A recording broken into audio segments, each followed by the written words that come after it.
György Dózsa was born around 1470 in Dalnok, a village in the Kingdom of Hungary, now part of Romania.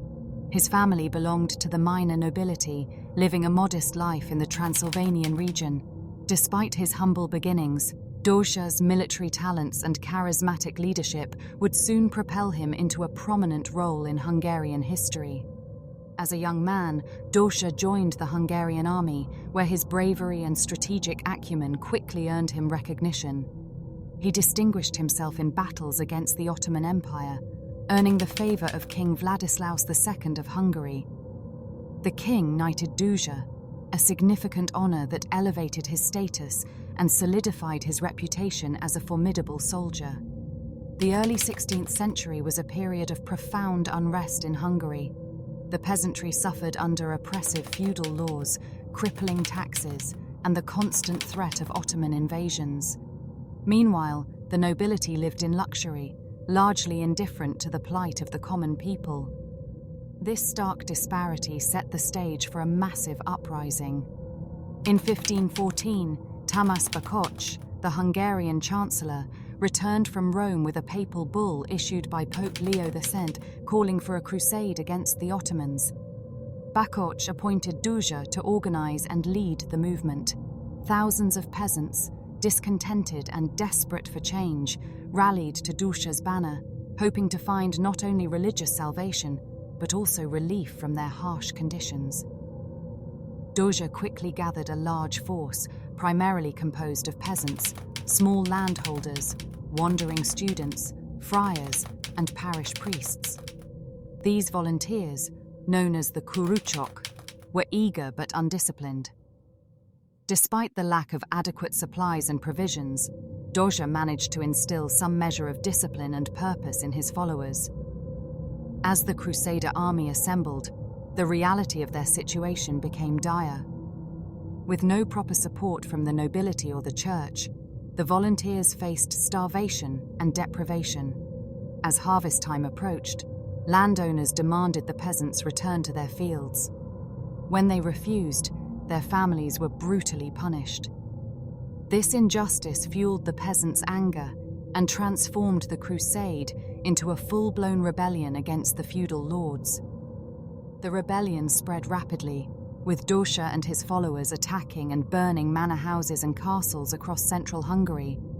They sought to overthrow the oppressive nobility and establish a more just society. The rebellion, however, quickly spiraled out of control, as the initially disciplined force became a vengeful mob. Despite the initial successes, the rebellion faced significant challenges. The nobility, alarmed by the uprising, mobilized their forces. King Vladislaus II issued proclamations demanding the peasants return to their homes, but these were largely ignored. The rebellion had grown too large and too desperate to be quelled by mere decrees. The turning point came when the nobility, led by István Báthory, launched a coordinated and ruthless campaign to crush the rebellion. Dózsa's forces, though numerous, were poorly armed and lacked the strategic experience to counter the well-equipped and disciplined noble armies. After several fierce battles, the rebels were eventually defeated. György Dózsa was captured in July 1514. His capture marked the end of the rebellion, but his story did not end there. The nobility sought to make an example of Dózsa, and his execution remains one of the most brutal in history. Dózsa was subjected to a horrific ordeal designed to mock his aspirations of kingship. He was seated on a red-hot iron throne and crowned with a heated iron crown. His tormentors used hot pliers to tear pieces of flesh from his body, inflicting unimaginable pain. In a grotesque spectacle, several of Dózsa's captured followers were forced to eat the pieces of flesh torn from their leader. Those who refused were executed on the spot, while those who complied were spared further torture. This gruesome execution served as a stark warning to others who might consider challenging the feudal order.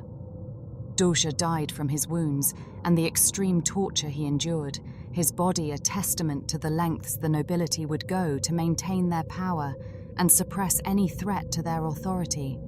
The suppression of the Dosha rebellion had far-reaching consequences for Hungary.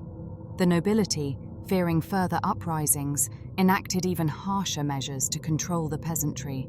New laws were introduced to limit the mobility of peasants, binding them more tightly to the land and to their lords. The social and economic divide between the nobility and the peasantry widened, sowing the seeds of future conflicts.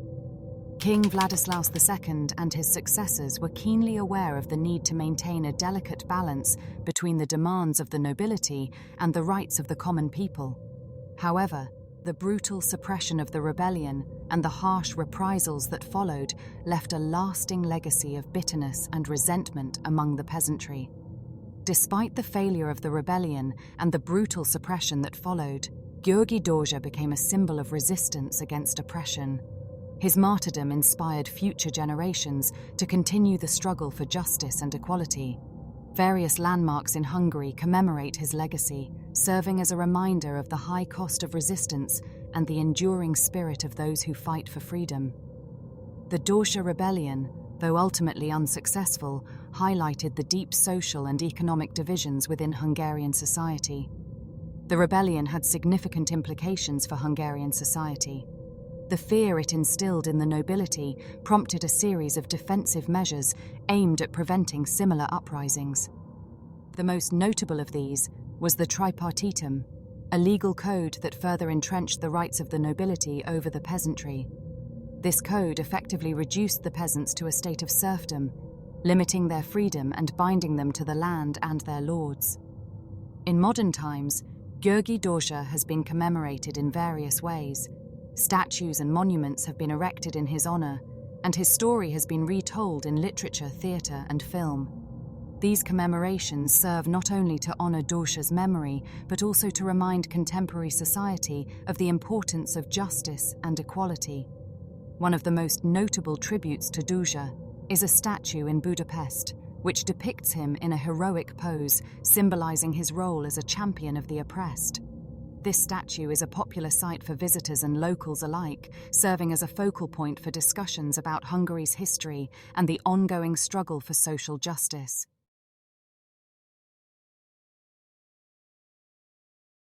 Hello, it's Carol Morley phoning about Joyce.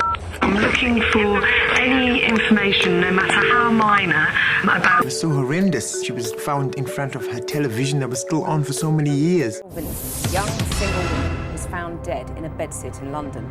She was lying on her couch, the television was on. Joyce Carol Vincent was born on October 19, 1965, in Hammersmith, London. Her parents had immigrated to London from Grenada. Joyce was of Douglas descent, with her father, Lawrence, being of African descent, and her mother, Lyris, of Indian descent. When Joyce was 11, her mother passed away, leading her 4 older sisters to take on the responsibility of raising her. Her relationship with her father was strained. He was emotionally distant, and Joyce claimed he died in 2001, though he actually passed away in 2004, unaware that she had predeceased him. Joyce attended Melcombe Primary School and Fulham Gilliard School for girls, leaving school at the age of 16 without any qualifications. Despite her lack of formal education, Joyce built a wide circle of friends within the music industry. At the age of 25, she attended the Nelson Mandela, an international tribute for a Free South Africa concert at Wembley Stadium in April 1990, where she reportedly met Nelson Mandela and shook his hand. Her social circle included notable figures such as Stevie Wonder, Betty Wright, Benny King, and Gil Scott-Heron. In 1985, Joyce began her professional career as a secretary at OCL in the City of London. She later worked at C. Ito and Lord Debenture before joining Ernst & Young, where she worked for 4 years in the Treasury Department. In March 2001, she abruptly resigned from her job for reasons that remain unclear. Following her resignation, she spent some time in a domestic abuse shelter in Haringey and worked as a cleaner in a budget hotel. During this period, Joyce became increasingly estranged from her family and friends. She cut off nearly all contact, leading to a gradual isolation. Joyce's acquaintances noted that she would frequently change addresses and phone numbers, making it difficult to maintain contact with her. She moved into a bedsit flat above Wood Green Shopping City in February 2003, a place managed by the Metropolitan Housing Trust and designated for victims of abuse. In November 2003, Joyce was hospitalised for 2 days at North Middlesex Hospital due to a peptic ulcer and complications related to her asthma. She was last seen alive in December 2003. Her body was discovered on January 25, 2006, when officials from the Metropolitan Housing Trust entered her apartment to repossess it due to unpaid rent. Joyce's remains were found in an advanced state of decomposition, lying on her back with Christmas presents she had wrapped but never delivered. The television was still on, and food in the fridge had expiration dates from 2003. The exact cause of Joyce's death remains unknown. It is speculated that she may have died from an asthma attack or complications related to her peptic ulcer. The pathologist described her remains as mostly skeletal, and she had to be identified through dental records. There was no sign of foul play, and the front door was double-locked, indicating she had been alone when she died. Joyce's death went unnoticed for over 2 years, despite her flat being in a busy area. Neighbours assumed the foul odour was due to nearby waste bins, and the constant noise from her television was not questioned due to the building's overall noise level. Housing benefits continued to cover part of her rent, leading officials to believe she was still alive. It was only when arrears accrued to $2,400 that the Housing Trust decided to repossess the property, leading to the discovery of her body. Efforts by her family to locate her during her period of isolation were unsuccessful. Her sisters hired a private detective and contacted the Salvation Army, but these attempts did not lead to finding her. The detective did locate a previous address where Joyce had lived, but there was no response to the letters sent by her family. It was believed that Joyce had deliberately broken ties with her family due to the circumstances of her life. At the time, Joyce's life and the circumstances of her death became the subject of the 2011 docudrama film Dreams of a Life, directed by Carol Morley. The film, in which Zawe Ashton played Joyce, delves into her life, exploring the paradox of her vibrant social presence and her eventual isolation. The documentary aimed to piece together Joyce's life through interviews with people who knew her, portraying her as an intelligent, socially active woman who was thought to be living a successful life. Additionally, her story inspired musician Steven Wilson's album Hand Cannot Erase.